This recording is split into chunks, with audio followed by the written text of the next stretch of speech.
Well, good evening and thanks for joining us. I'm Bruce Frisco. It is Wednesday, the 10th of December. This is CTV News. Tonight, a growing battle. First Nations and opposition leaders decry Nova Scotia's stance on cannabis sales. A long year, a family speaks out about health care after a veteran politician waits months for a nursing home. And Anne in the audience. Local performers get the surprise of the season.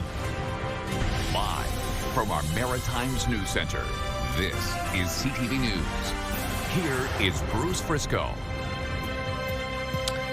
Good evening. Heading into the holidays, the war of words between Nova Scotia's Premier and some First Nations communities seems to be heating up.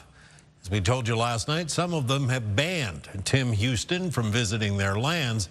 But the Premier says he still wants to shut down illegal cannabis sales. CTV's Jesse Thomas has more.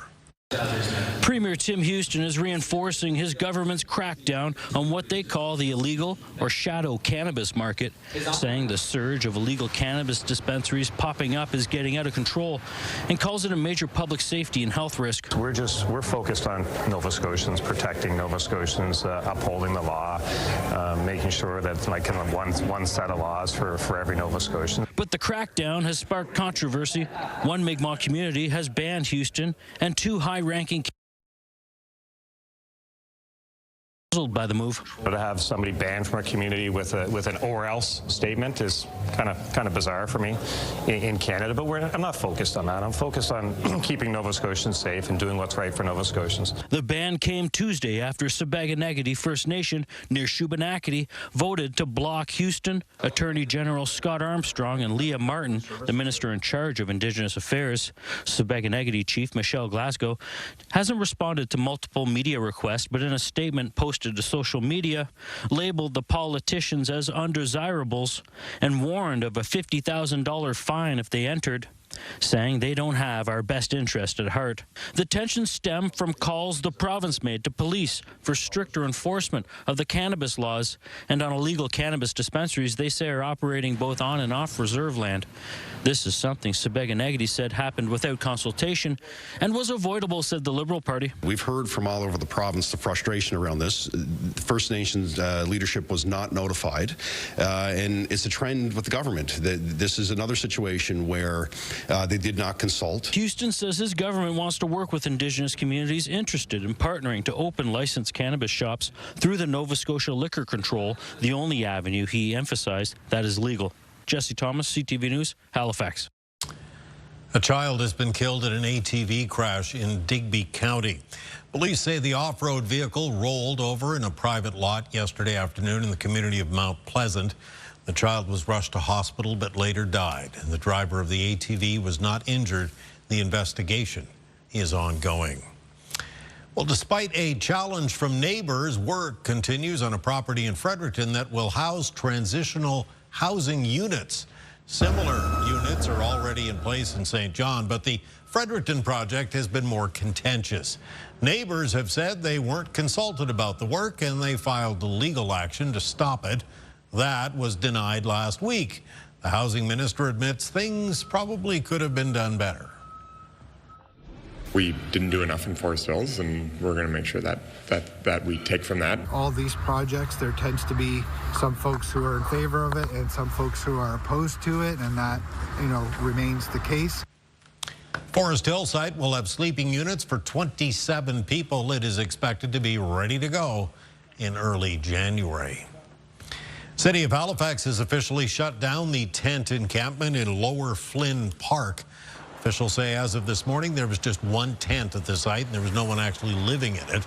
Crews spent the day cleaning up the area and installing fencing. The city de-designated the spot last month. There's no word what the municipal work will cost. Get the Maritime's top stories, breaking news alerts, and watch live. Download the CTV News app. A new report says Nova Scotia is failing to adequately protect female migrant workers employed on farms and in seafood plants in the province. The report, published by the Centre for Migrant Worker Rights Nova Scotia, surveyed dozens of workers in Colchester, Cumberland, and Pictou counties of the province. Overcrowded housing, inadequate washroom facilities were among the biggest concerns. Farm workers reported up to 20 women living in a house, while 8 to 10 women worked at seafood plants. They were being housed in single trailers. The family of a longtime New Brunswick politician speaking out tonight about his experience at the St. John Regional Hospital while waiting for a nursing home bed. CTV's Laura Brown has his story tonight. This is how many New Brunswickers remember Sheldon Lee, a longtime MLA, transportation minister, and a force behind the twinning of the Moncton and Fredericton Highway. But his granddaughter recalls a man who put family first. He was the most exceptional grandfather. He was always present, always there. Lee suffered a stroke 2 days after Christmas last year, leaving his right side mostly paralyzed. It was determined he could not safely return home and had to wait in the St. John Regional Hospital for a nursing home bed. He was not able to feed himself, but he had attempted to do so without any supervision, without any assistance. And so we would find, the contents of his lunch all over him and all over the bed. She said they were denied the hospital's physiotherapy services. He had infections that went untreated for days. And because he was a fall risk, he was often restrained in a chair with a tray alone. Patients are left in soiled diapers, as I'm sure you've been told by other families, because they did not have sufficient staff to take him to the washroom. We were told that he would have to be left like that for hours on end, which was incredibly demoralizing. He was there for 7 months before he was moved to a nursing home where he spent just over a month. He died in October. The health minister acknowledged it's a matter of staffing. We do need more staff, but we need to look at how we organize our ALC patients in the hospital. When I talked to my grandfather about his political career and sort of how he lived his life, really, he told me that you should always try to help, and that even if you can't solve a problem, you can always make it better. Laura Brown, CTV News, Fredericton. New Brunswick government being accused of playing a numbers game with health care these days. The issue is the number of people waiting for a primary care provider and the collaborative care clinics that are supposed to help reduce that list. Is the 14,000 number the number of people who have already come off the wait list as they claimed, or is it a number that is expected to come off as they said in their press release from yesterday?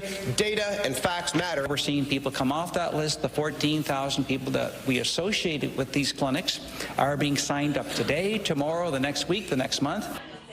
Opposition leaders say the 11 newly announced clinics are not all open and operating yet. They say the facility unveiled in St. John yesterday was an expansion of an existing clinic rather than a new space. So how do you count that? The province wasn't able to clarify the number for CTV News today.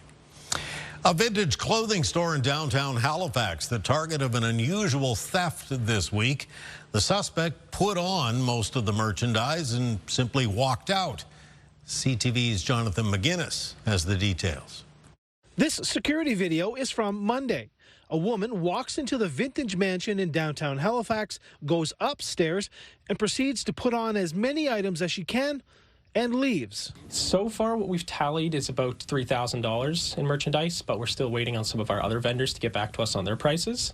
A number of jackets were targeted. Among them, a Patagonia, a Chicago Bulls jacket, an Alpha Industries jacket, and an Ader puffer. One time, she even looks into one of the many security cameras and sticks out her tongue.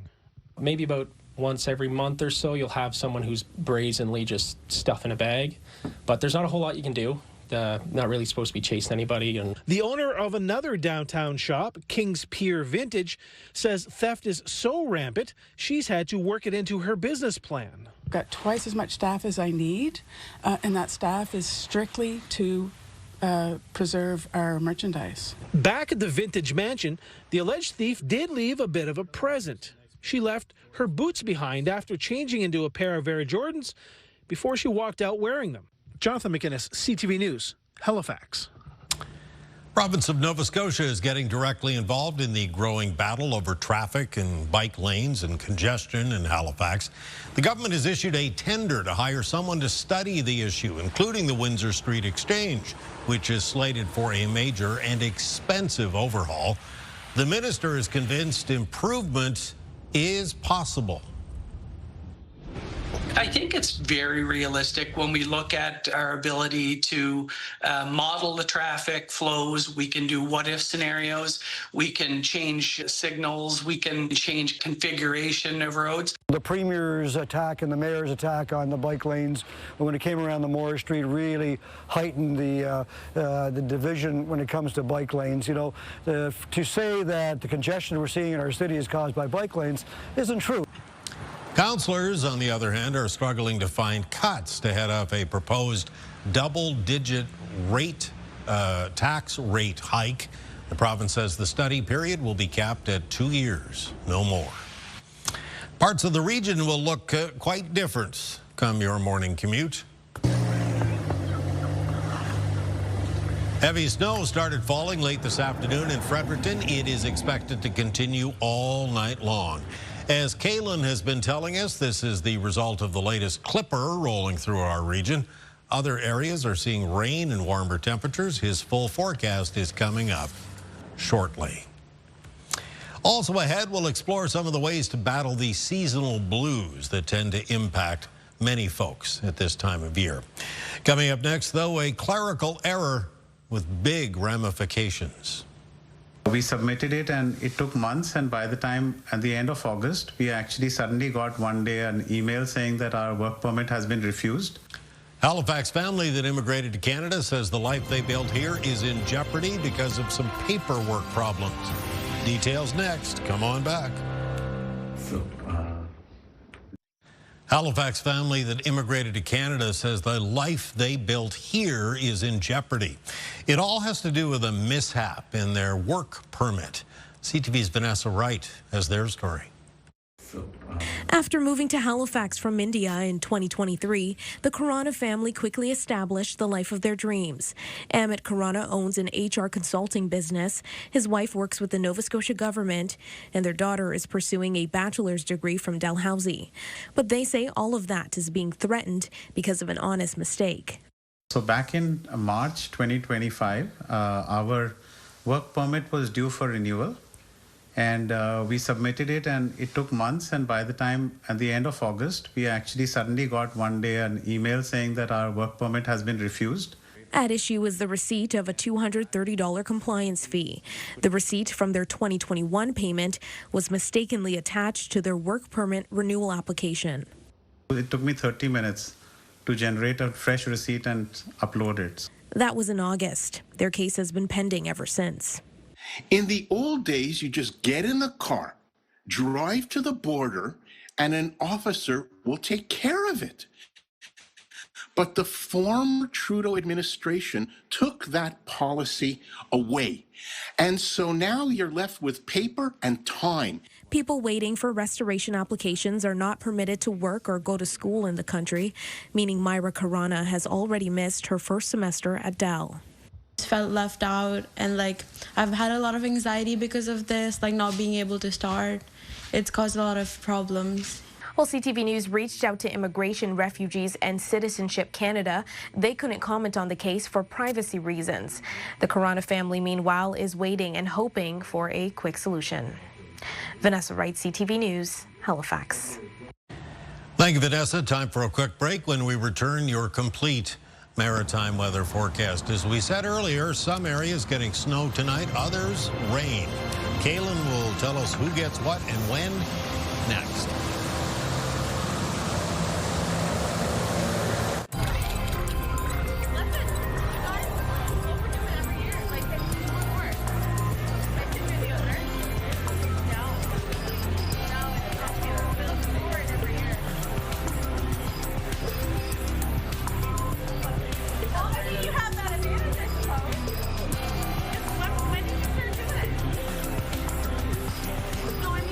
Wednesday night, 10th day of December. This particular clipper bringing, the usual expected snow to part of the region and warmer temperatures and rain to other parts. Yeah, we've got a snowy side to the system and then a mild to rainy side with it. The snowy side is mostly going to be in areas of New Brunswick. So very fast-moving clipper system made its way out of southern Ontario, now making its way through the Maritimes tonight.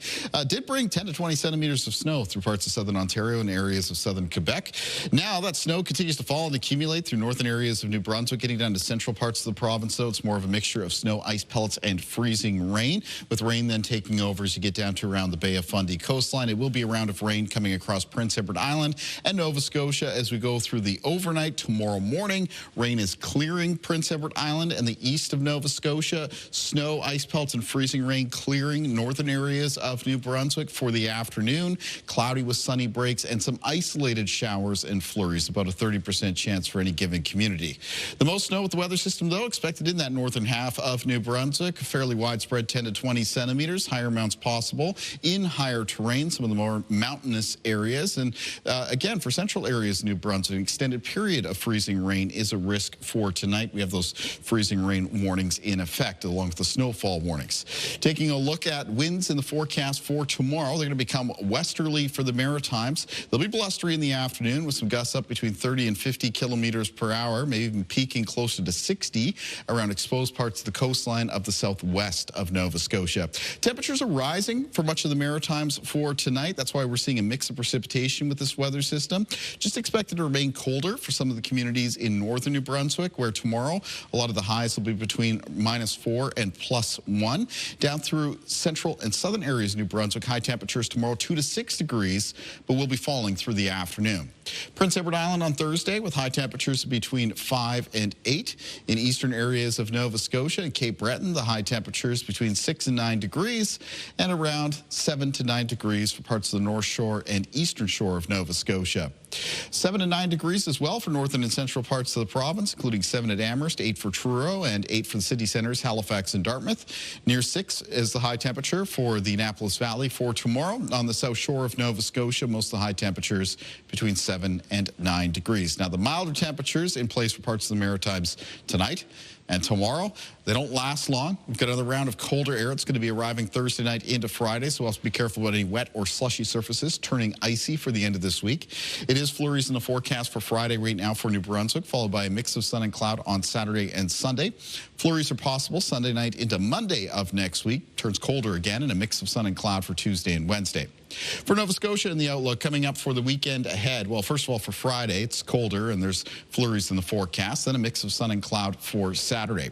On Sunday during the day, increasing cloudiness. We have to watch for a coastal low pressure system to bring about the possibility of some snow Sunday night into Monday of next week. That is a period of time in your extended forecast that I would check in on over the next couple of days in case the potential for that snowfall turns heavier. We've got a mix of sun and cloud after that for both Tuesday and Wednesday. And for Prince Edward Island in the forecast, we've got flurries expected on Friday with high temperatures around -4. Cloudy periods on Saturday with a high of around -2. Increasing cloudiness on Sunday with some snow possible Sunday night into Monday. That's followed by a chance of flurries on Tuesday of next week. Bruce. Thank you, Caitlin. We'll step aside for just a couple of minutes, take a little break, and regroup. Hope you'll come right back.